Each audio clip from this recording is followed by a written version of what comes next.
Hello everybody, welcome to another episode of JVSCP, and this week we'll be taking a look at two SCPs, which are SCPs that you could visit. So let's see if any of you would want to visit either of these SCPs. I mean, they're both safe, but you already know that an SCP being safe class does not mean that it's safe for humans to interact with. So let's get into it and see if either of these two will be good for Site-108's recreational retreat.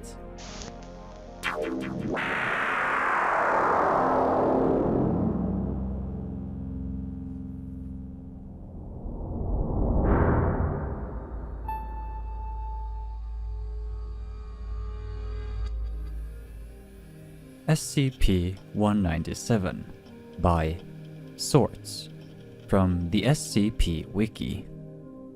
Object Class Safe. Special Containment Procedures. SCP-197 is maintained on site by local research team Beta-5, Green Thumbs. Plants may not be removed from SCP-197 without permission from the plant, Dr. Kinsley, and appropriate documentation.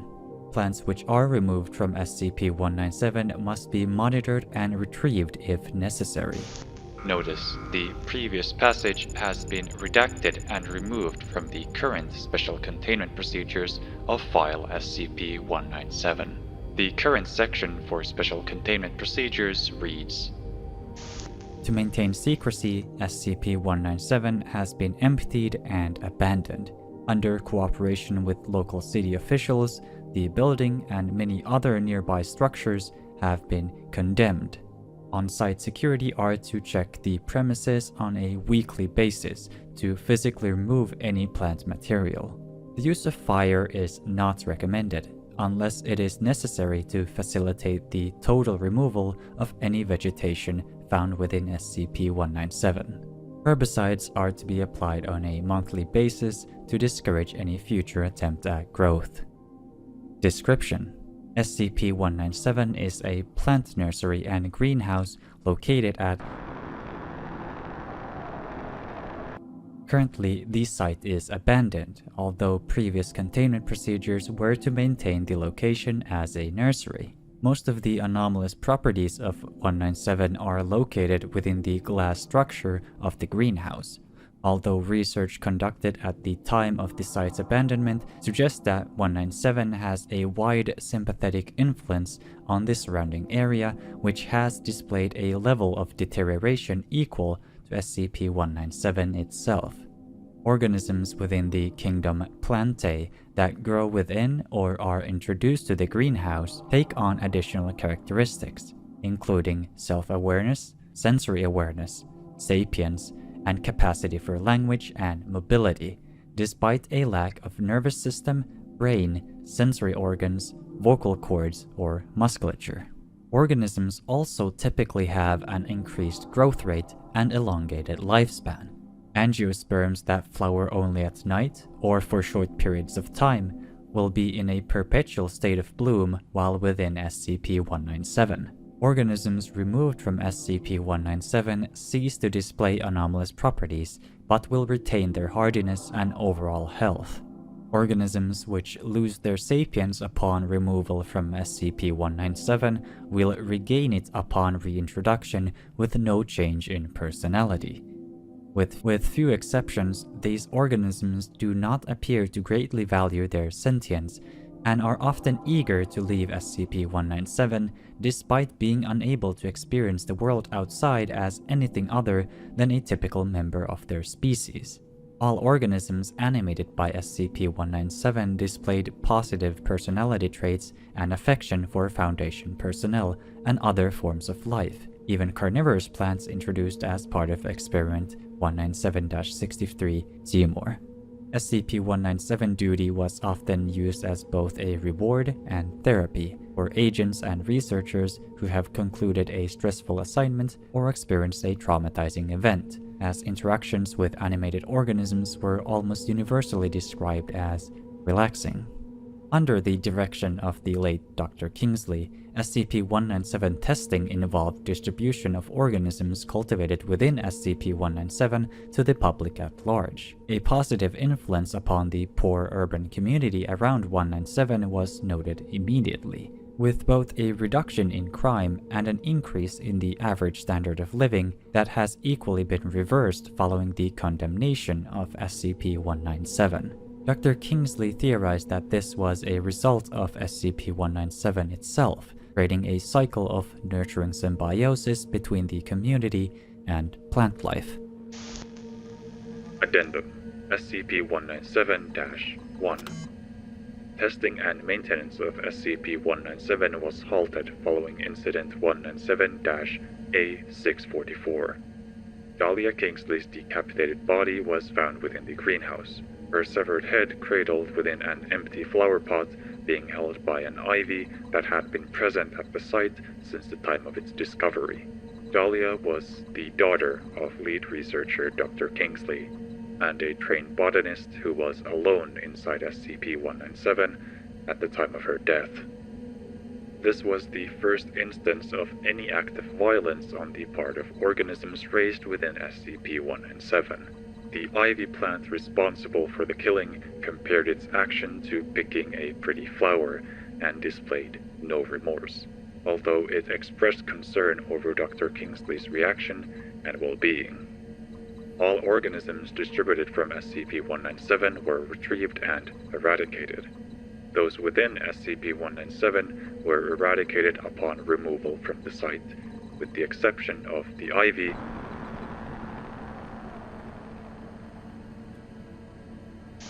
Yeah, this is one of those very early ones that is a classic for a reason. I think it does what a very short SCP entry should do, and it does all of it extremely well. The premise is interesting without going too broad. The story and the world building within the entry are very solid, not going too broad, not trying to do anything extensive. They are very to the point, and it works extremely well. And of course, the conclusion delivers very well on that foundation that the story and world building created. It also has, I feel like, a good amount of information while still leaving things unanswered. And like I already mentioned, I think the premise of having this like greenhouse that somehow grants anomalous power to the plants, or, you know, maybe it's not the greenhouse that does it, maybe it's the soil, but the greenhouse is what the Foundation has, the conclusion that the Foundation has come to. And the idea of these sentient plants is very fun. It's very fun. I mean, there are, of course, the obvious critiques that would come with an SCP entry that's this old and that's this short. I think there's a lot of room to go into more detail, especially building out the details of the site itself, or the greenhouse itself. And I think there could be room to give some additional addendums that could be more like stories that build upon the like story of how the Foundation interacts with these plants. There could maybe be some test logs, though I don't think that would be necessary. But I do think this is missing some additional addendums that would give some additional depth to the story. Overall, it's a really solid one. It's a classic for a reason. But even though I personally like abandoned places, I don't think this would be a very good spot for the recreational retreat of Site-108. So let's see if the other entry is any better.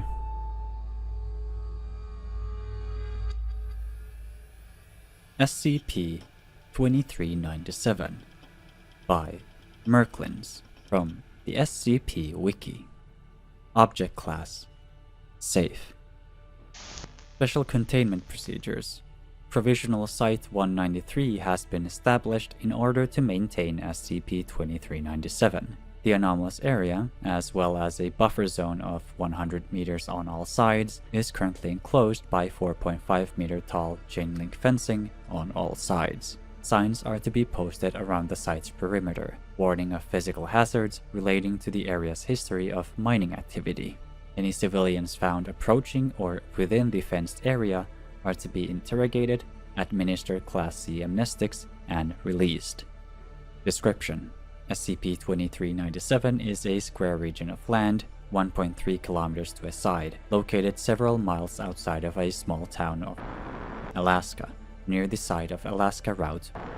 Human subjects within SCP-2397 invariably perceive it as being a part of the US state of Iowa. Subjects' perception of 2397 appear to be otherwise normal. Observers standing outside of the item's perimeter do not experience any of its effects.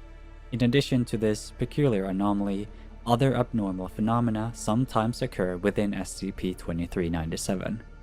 In the past, these phenomena have included small patches of Andropogon gerardi and other prairie grasses not normally found in the region, the regular appearance of corn husks within the northeastern corner of SCP-2397, the sound of Carduelis tristis, American goldfinch, calls. No physical or visual evidence of the species' presence within SCP-2397 has been detected. A strong urge among human subjects to go home or to speak with family members. Feelings of a sense of vastness and distance, often described as uncomfortable. The land within SCP-2397 consists largely of tundra. A rudimentary dirt road runs through SCP-2397, terminating at the collapsed remains of a small house near the region's center. Examination of the house has revealed no anomalous properties. Several open mining shafts, suspected to date from the brief 1890 mining efforts in the area, have been found within the area. A Foundation investigation of these shafts on 1990 revealed a set of heavily decayed men's clothing, consistent with 1970s fashions, at the bottom of one of these shafts. At the time of recovery, 23 Discus maklitoki Iowa Pleistocene snail shells were found within the hood of the parka. Identification for an Alaska resident by the name of Kevin was recovered along with the clothing. Records confirm that a Kevin had resided within the town of, working at the local convenience store until his disappearance in 1973. Local residents reported being unsurprised by Mr. disappearance, often expressing the belief that he had, quote, finally returned to Iowa, where he claimed to have been born. Foundation investigations have revealed no records of Kevin's prior to his arrival in Alaska Territory in 1948. Addendum 2397-A. Incident 2397-1. On 1990. During a routine survey of SCP-2397, Agent McConnell reported hearing a man crying and began transcribing what appeared to be a series of messages. See document 2397-1. No other personnel in the area reported any anomalous effects, and audio recordings do not reveal any unusual sounds. After writing for approximately 5 minutes, Agent McConnell wrote down the address of a location in Iowa, before resuming normal behavior and expressing confusion regarding her previous actions. Investigation of the address provided by Agent McConnell revealed it to be the home of one Ryan. Mr. claimed to have no knowledge of Kevin's and did not appear to possess any information about SCP-2397. Despite the content of the messages transcribed by Agent McConnell, records revealed that Ryan was born with an unknown father and appears to have been cared for exclusively by his mother, Karen, until her death in 1947. A single undercover agent has been stationed in Iowa in order to monitor Ryan for unusual behavior. Addendum 2397-B. Document 2397-1. I'm sorry, son. This wasn't how I wanted it. I was scared. But I'm just an echo now. Come back to me, as I can to you. You'd like it here. It's never home, but there's a semblance. Come back, son. Lie here and join my dust. It's quiet and calm, and I see the plain stretching infinite in the beyond below my evil eyes. Breathe. Addendum 2397-C. Incident 2397-2. On 2000, junior researcher Lee spent 20 consecutive hours within 2397, the longest period of continuous exposure to the object on record.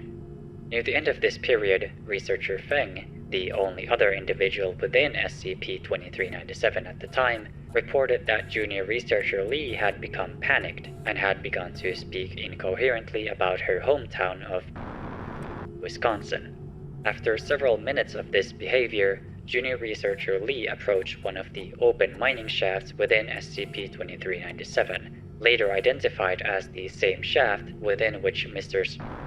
clothing was originally found, and stared down into it, refusing to move or speak. At this point, researcher Feng forcibly removed junior researcher Lee from SCP-2397. Upon exiting SCP-2397, junior researcher Lee appeared disoriented and continued to express a need to, quote, check up on family and friends in her hometown. This effect appeared to subside but not vanish over time. Co-workers report that Lee had stopped making phone calls to her family after the incident and refused suggestions to take vacation to visit them despite her professed desire to do so. Due to the distraction that these effects have provided from Miss Lee's duties as a researcher, she has been reassigned from SCP-2397 and is currently to meet with Foundation counselors on a weekly basis. Human testing with SCP-2397 has been suspended, pending further evaluation.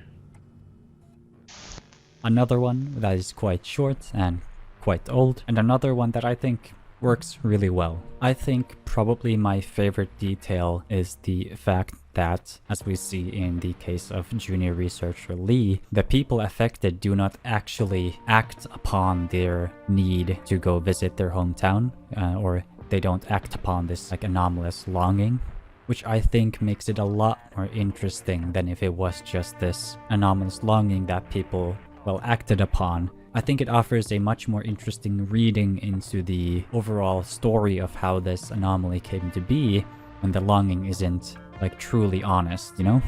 So the way I'm reading this is that it's not actually like I said, an honest longing for home, but instead it's kind of this like idealized or like rose-tinted version of home that you're longing for, that you don't want to go there and break that illusion, which is why the father who died there never went home and why the area is just stuck there, you know? And also I think the details of having these very like nostalgic feeling like details that appear there, like the grasses, like the finches calls but no actual like birds, like the corn husk. I think those are things that are very, from what I've like experienced through cultural osmosis, like very Iowan things, but it's still like Alaska with just these very small details there and this kind of feeling of longing, which I think conveys that idea of it not being like a true longing. It implants this idea of home in the person. And compared to 197, this place isn't abandoned. So I guess I know where Site 108 is going to be taking our recreational retreat. But that retreat is still a while away. We still have work to do, but that work will have to wait until next week or the week after that, which is when the next episode of JVSCP will be coming out. So I want to say a massive huge thank you to everyone who has been watching, and a special huge thank you to these people who you can see on screen right now, who are our patrons and YouTube members. These people are the reason we can keep doing this and the reason I can keep my lights on. So thank you all so much. We hope you have enjoyed this episode and all of the episodes to come. I am recording this the day after the last episode that I was in, which could be last week's episode or the episode a few weeks ago. I'm not quite sure. Our schedule is weird. But in case it is the case that you have not seen Jeff for a while, don't worry, Jeff is still a part of the channel. His readings will be coming back. He's just very busy with his own work. And in the meantime, as I'm being the substitute teacher, thank you for all the nice comments. They really mean a lot. And a final thank you to all our patrons and YouTube members. Much love, a giant virtual hug to you all. And this has been, I think, episode 2 of SCPs that you could visit. And I think we'll be making in episode 3 at some point, so stick around for that one if you're, like me, a big fan of locations. Anyway, this is another really rambly outro by me, but I'm gonna be ending it now when I say see you all, love ya, and bye-bye.